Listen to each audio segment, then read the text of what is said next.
శివపార్తి గారు మాట్లాడతారు. శివపార్తి గారు, నాకైతే I have seen justified observation అండి. పయ్యావుల కేశవ్ గారు అన్నది, అమ్మకి దండం పెట్టినోడు పిన్నమ్మకి పట్టుచీర పెడతాడా? బాగానే అడిగాడు ఆయన. శివపార్తి గారు, ఇప్పుడు తల్లికి వందనం అది మేనిఫెస్టోలో చెప్పిన ఆ విషయాలు ఇంకా అమలు అవ్వలేదండి అని ఏంటో ఇప్పుడు వచ్చి 6 నెలలకే ఏదో అయిపోతున్నట్టు ఆయన ఖజానా వెళ్ళేటప్పుడు ఖాళీ చేసి అంటే 10 లక్షల కోట్ల అప్పు నెత్తి మీద వేసి రోడ్లు అస్తవ్యస్తంగా చేసి ఏడబట్టిన ఏ కార్పొరేషన్లు పెట్టిన నిధులు బొక్కుకొని తిని ఇంతవరకు ఇవ్వాల్సిన బకాయిలు 1,30,000 కోట్లు బకాయిలు ఆడ పెట్టేసి వెళ్ళిపోతే వచ్చి అసలు ఒక తీరు తెన్ను లేని దాన్ని ఒక విధి విధానంలో తీసుకురావడం, అక్కడ ఉన్నంతలోనే తక్కువలో తక్కువ పెన్షన్ పెంచడం జరిగింది. అలాగే డిఎస్సి ఇచ్చారు. డిసెంబర్ కల్లా కంప్లీట్గా పోస్టింగ్స్ అంతా అయిపోవాలి, నెక్స్ట్ అకాడమిక్ ఇయర్ కల్లా టీచర్స్ని రిక్రూట్ చేయాలి అనే యుద్ధ ప్రాతిపదికన జరుగుతుంది. ఇంకొకటి రాగానే పెన్షన్స్ పెంచేశారు. ఫ్రీ సిలిండర్స్ అన్నారు, అది ఇచ్చారు. అంటే ఇచ్చిన 6 హామీల్లో 3 హామీలు అయిపోయినాయి.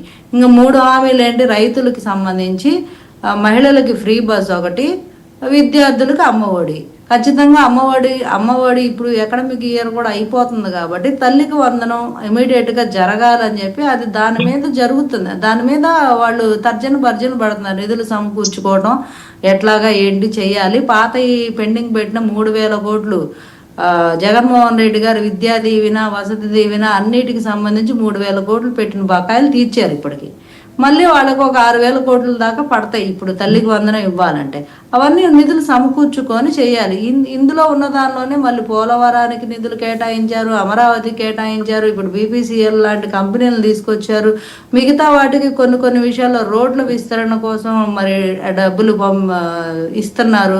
అన్నీ 12,000 కోట్ల దాకా అవుతాయి అని చెప్పి దానిలో కొంత 4,000 కోట్లు కేటాయించడం జరిగింది. ఈగాక నియోజకవర్గాల్లో ఉన్న సమస్యల కోసము లేకపోతే ఏవైతే ఇష్యూస్ రేజ్ అవుతున్నాయో కొన్ని బ్రిడ్జిలు కానీ ఇలాంటి చెరువులకి సంబంధించినవి కానీ అలాంటివి ఇప్పుడు మొన్న జరిగిన ఫ్లడ్స్ విషయంలో కానీ ఈ మేనేజ్మెంట్ అంతా అంటే ఉన్న తక్కువ టైం ఇంత ఫోకస్ చేసి కాన్సన్ట్రేటెడ్గా పనిచేస్తుంటే ఇక రాగానే ఇప్పుడు జగన్మోహన్ రెడ్డి రాగానే ఆయన చెప్పిన మేనిఫెస్టోని అమలు చేయడా? అమ్మఒడి ఆయన రాగానే ఇవ్వాలి. ఆయన 6-7 నెలలు టైం తీసుకొని ఇచ్చారు. మాకు 6 నెలలు టైం పట్టింది. ఇంకొక 10-15 రోజుల్లో దాని మీద ఒక క్లారిటీ వస్తుంది. ఎప్పుడు ఇస్తారు, ఎప్పుడు వేస్తారని క్లారిటీ కూడా చెప్తారు. దానికే ఏదో అయిపోతుంది ఇక్కడ, అసలు ఇంకేంది అన్నీ ఎక్కొట్టేశారు, ఇది పెంచారు. ఏదో విద్యుత్ ఛార్జీల గురించి అంటున్నారు. విద్యుత్ ఛార్జీలు ఏం పెంచలా.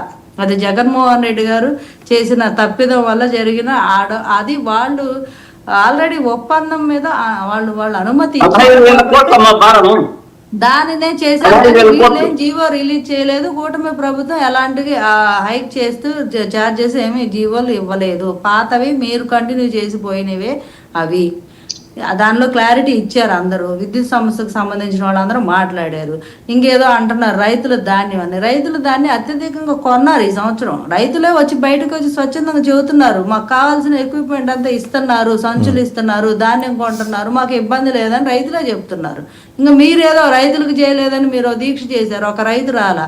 మీరందరూ పెయిడ్ మీ కార్యకర్తలే రాలేదు అసలు. ఫస్ట్ అందరిని వాళ్ళని ఇళ్ళు పెట్టుకొని ఏదో జెండాలు ఊపి ఊరుకున్నారు. కానీ మీరు కనీసం రైతుల దగ్గరికి వెళ్ళండి, గ్రామాల్లోకి వెళ్ళి అడగండి. వాళ్ళు ఏమైనా అసంతృప్తిగా ఉంటే మాకు చెప్పండి, మేము చేసి పెడతాం. మేమే వెళ్తున్నాంగా, లీడర్స్ అందరూ జనాల్లోకి వెళ్తున్నారు. ఏమి అక్కడ కూర్చొని అందరూ మేము అధికారం ఉంది కదా అని తాడేపల్లిలో జగన్మోహన్ రెడ్డి గారు కూర్చున్నట్టు కూర్చోలా ఎవరు.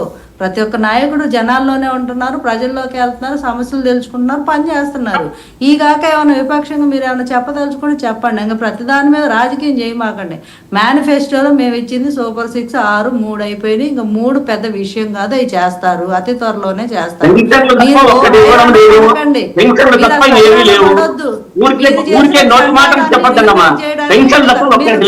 కూడా వద్దు. మీరు మాట్లాడినప్పుడు నేనేం మాట్లాడండి. ఇద్దరు మాట్లాడితే జూమ్ రాదు. ఇప్పుడు మీరేం హైరానా పడొద్దు, కంగారు పడొద్దు. కొంచెం కోలుకునేలాగా ఒక గాడిలో పెట్టడానికి కొంచెం టైం తీసుకుంటది. అంత అధ్వాన్సం చేసిపోయారు మీరు. సో మీరు చేసిన విధ్వంసం కూడా బయటకు వస్తుంది, ఇబ్బంది ఏం లేదు. మిమ్మల్ని కూడా ఏం ఖాళీగా ఎవరు మీరు తప్పులు చేసిన వాళ్ళని కూర్చొని రైట్. మాట రావు గారి దగ్గరికి వెళ్దాం. రావు గారు, తెలుస్తారు, రావు గారు, అలా ఎక్కడ కూడా తెలుస్తారు. పయ్యావుల కేశవ్ గారు బేఫిటింగ్ రిప్లై ఇచ్చారు జగన్మోహన్ రెడ్డి గారి ట్వీట్కి. అయ్యా నువ్వు మీ అమ్మగారి దగ్గరికి వెళ్ళి దండం కూడా పెట్టవు, నువ్వు తల్లికి వందనం గురించి మాట్లాడటం ఏంది అని. చూసారా? అది వాస్తవమే కదా. జగన్మోహన్ రెడ్డి గారు వాళ్ళ తల్లితోటి కుటుంబంతో ఏ విధంగా ఉన్నదో వాళ్ళ సంబంధం మీద తెలుసు, అది వ్యక్తిగతం అనుకోని ఉండి. అయినప్పటికీ కూడా వారు చేసింది ఏంటి రాష్ట్రానికి? ఇప్పుడు వీళ్ళు వైసీపీ వాళ్ళు అధికార ప్రభుత్వం వచ్చిన